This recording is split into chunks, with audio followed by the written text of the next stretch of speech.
Alright, so this is the Anker 250 watt desktop charger. So as you can see here, it's got 4 USB-Cs and 2 USB-As right there, and 250 watts total. It does have smart power control via the Anker app. I think it's via Bluetooth. Quick look around the box here. Here's some of the compatible devices. It's not a comprehensive list, just some of the ones that they're listing here. And then on the other side, we've got the specs. And go ahead and pause the video if you'd like to read that off. I'm not going to read that off here. And here is the back. This is their, I guess, as of the end of 2024, their flagship desktop charger. This is the one with the most output power. Kind of overkill for these days, but you never know. In the future, you might need 250 watts. Might not even be enough because we are charging so many devices these days. But you can plug in up to 6 devices. Let's go ahead and get this out of the box. All right, so here's everything you get in the box. You get the power cord, and it looks like it's a 2-prong. And get the charger, of course, and just a couple of things in terms of documentation. Get this sort of overview guide. Looks like it shows charging status and speed. There's some animation. There's an LCD display on here. You have a rotating knob. That is to get through the menu and confirm your selections. To show you the different connectors here. There's 4 of them, 4 USB-Cs in the front. And I believe the first one, the one on the far left, is going to be your max at 140 watts. And looks like C2 through C4. The rest of them are 100 watt max. And it's going to output 250 watts total for everything that's plugged in. Your USB-A connections on the side are 22.5 watts. I think that's quick charge 3.0. And then you got your menu here. We'll go through that here in a second. And it looks like you have a app connection and a clock screensaver for the front display. Here is the QR code to get the user's guide. It does have some basic instructions on how to use the product, but I'm going to go ahead and demonstrate that in the video. Alright, so here's what it looks like. It's kind of like a, I'm not sure if this is plastic or metal. It feels like metal, but it could be plastic. Same over here. I think this is plastic, but it has sort of a metal vibe or feel to it, but it might be plastic. And then the side here, you got your knob for adjusting your settings, and press in to click to select. You got your USB-As over here. This is where you plug it into the wall over here. And on this side, nothing. And then here's the display. We'll turn that in here in a second. 4 USB-Cs. And it's a little hard to read, but I think these are the same specs that were on the side of the box I showed earlier. All right, let's go ahead and plug it in. All right, turns on. Nice little animation there, and there is your screen. All right, so I went ahead and turned all the lights off here because the display is a little bit reflective and it's kind of hard to see in the camera. So you have your 4 USB-C ports here denoted here, and you can use this knob to highlight each one, and then also the ones on the side, the USB-A ports.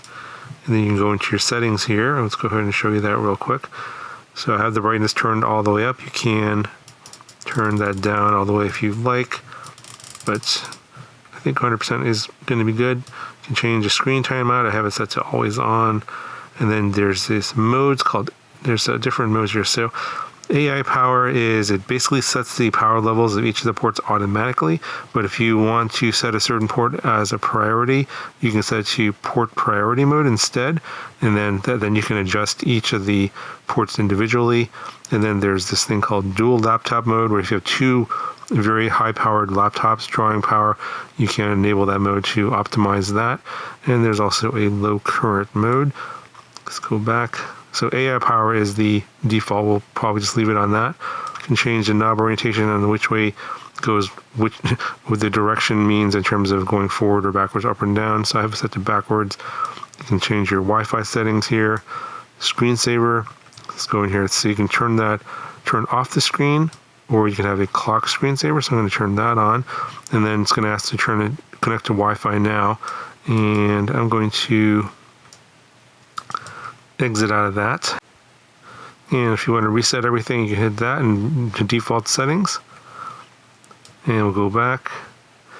So you can go and click on the individual port here, and you can set the port priority. You can say, I want that to be the priority.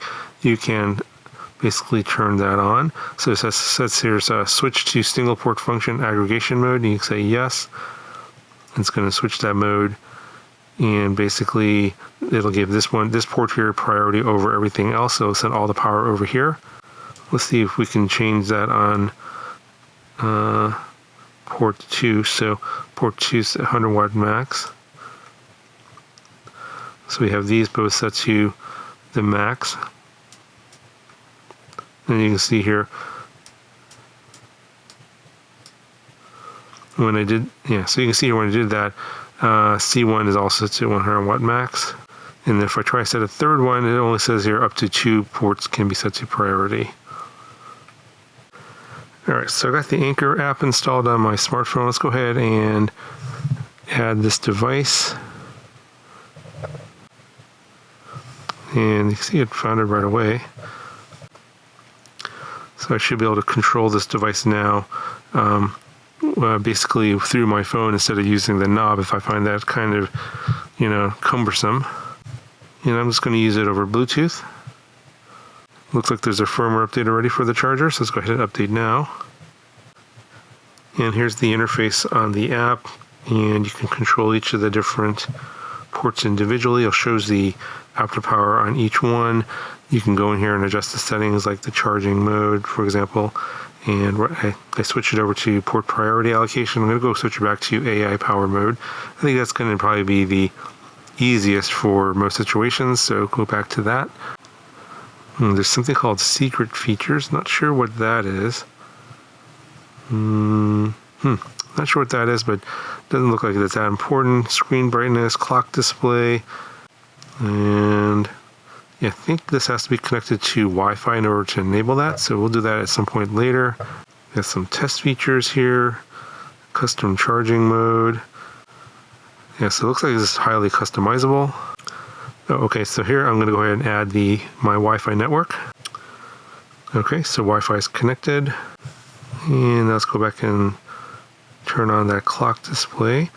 And you have different themes. So basically it looks kind of like a alarm clock. So you got some different themes here. Pretty cool. And this one over here looks nice. Let's see what this one. So it says the current firmware does not support that, so I guess I could update the firmware. It looks like it was still downloading at the time earlier, so let's go back out and see if it's finished downloading. It looks like it has finished downloading, and the current version is 1.01, new one's 1.308, and it also shows you what's new, and that's nice. It's just, what does it say here? It is not in English. Let's go ahead and update.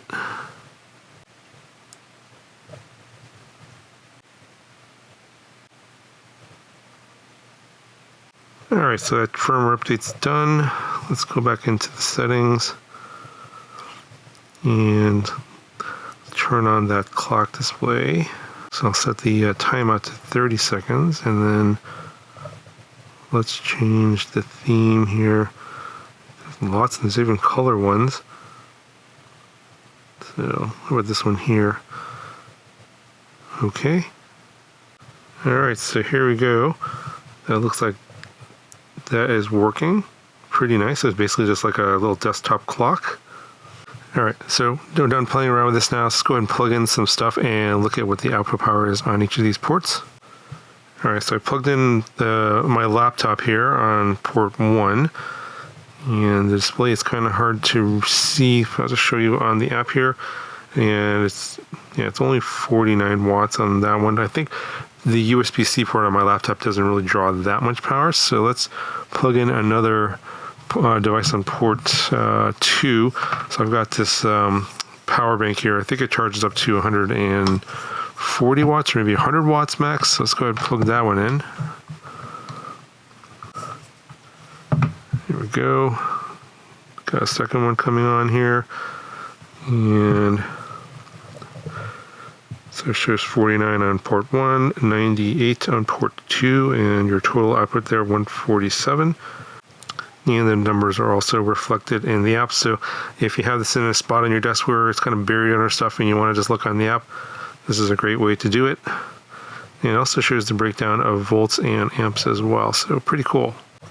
And while I'm at it, I'll go ahead and plug in my phone on one of the side ports there on USB-A. And yep, we're showing 5.6 watts there on USB A1, 5 volts and 1.1 amps. And if we scroll up on here, it shows the real-time data, 130 some watts. And it is in the AI power mode. Yeah, so very nice. I like all the data and the detail that they show for what you're charging. And obviously, I don't even have, I'm not even maxing this out. Obviously, I'm going to need a bunch more devices I could plug it in, but you can probably get that 250 watts if you want to plug in a whole bunch of devices. But I think that's going to cover for this video. A link will be down in the video description if you guys want to check it out, and that'll do it. Talk to you guys later.